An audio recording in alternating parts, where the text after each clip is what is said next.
So this is a version of the Hallelujah chorus that is taken from uh, Handel's Messiah, the Handel oratorio Messiah. Now, this is a really famous, I'm sure that many of you will recognize this very quickly because it gets used all the time. It's probably, of all Baroque music, it's probably one of the most famous. It's like the greatest hits. Okay, so this is a choral section. Now, a chorus is used a little bit more in an oratorio than it is in an opera, although that's really minimal and not something that you need to worry too much about. But remember that the main difference between an oratorio and an opera is that an oratorio is not really meant to be looked at. It's more meant to just be, it's conceived of as a piece of music that's not fully staged. So people just kind of stand around up on the stage and they sing, which might imply that that oratorios are kind of boring compared to operas, right? So if you watch the opera clip, which is so unbelievably detailed, and there's dancing and there's costumes and there's sets, and it's so busy and it's so labor intensive. And this is just a bunch of people standing up on stage singing. So that doesn't sound quite as exciting, but one of the things that Handel was so good at was taking these really sexy, exciting, kind of dramatic, cool Bible stories and making them the subject of his oratorio. So the oratorios that he wrote are super, super familiar. The stories are super familiar. They're really exciting for people. And this is kind of an example. This is a perfect example. Now you'll notice down here, this is 2 minutes into it because there's a big long spiel. He's working up the crowd. He's talking to people. The conductor, this is Andre Rieu. He's also a violinist. But he's got this huge entourage, and he's in Radio City Music Hall, and he's basically like stoking everybody up before he plays this piece, before he plays the Hallelujah chorus. So he's got the whole crowd on his feet.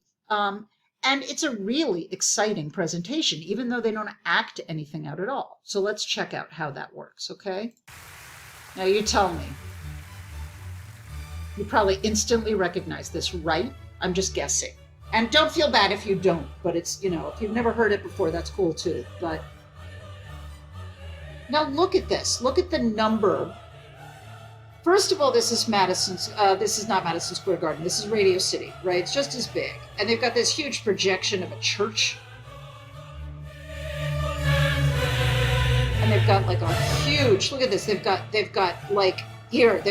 at least 2 different choruses.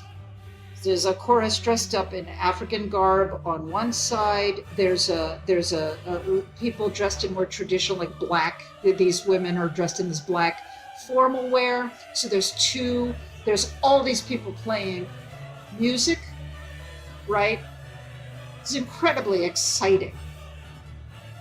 Everybody's encouraged to stand up and listen. They're being told to sing along, right? Also, just keep in mind a couple of things. They are singing, so here we've switched into a quieter moment.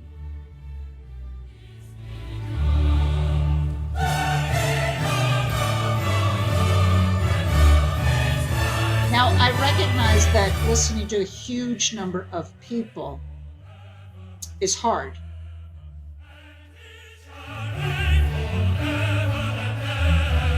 But I'm hoping that you're able to pick that up. They're singing, and he shall reign forever and ever, right? This is like a big celebratory piece about the arrival of Jesus. I mean, this is kind of as exciting and as thrilling and as joyful as it can possibly get.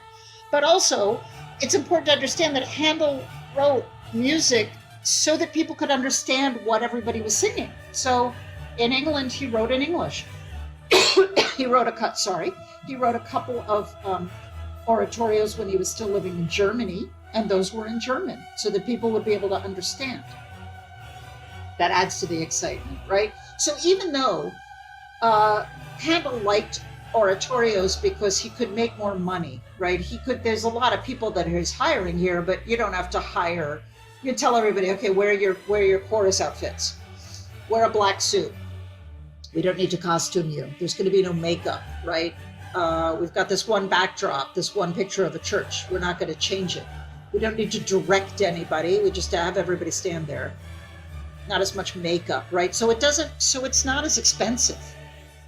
And this is actually fancy compared to, you can just get a group of people to stand up and sing it. They have group sings every year for Christmas time, because of course this is associated with Christmas because it's about Jesus, his birth.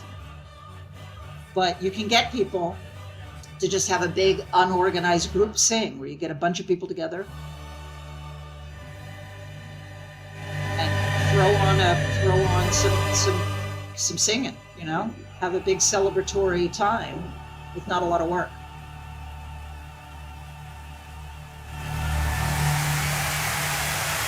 Right? Look at this. The crowd's going wild. It's like a huge light show. It's crazy. Right? Everybody's having so much fun. They're taking their bows. But anyway, that gives you an example, right? So just because a piece of music is not full out staged, just because there's something with a narrative and it's telling a story, but you don't hire people to get up on stage and act out and put on costumes and stuff, doesn't mean that the music can't be exciting. And an oratorio, not all of them are super, super exciting, but an oratorio can have parts of it that are really thrilling. And all you really need to do is put the joy and the excitement in the music itself, and that's gonna work for a lot of people. So that's that. Handel's Messiah from Handel's Hallelujah chorus. So the Hallelujah chorus from Handel's Messiah.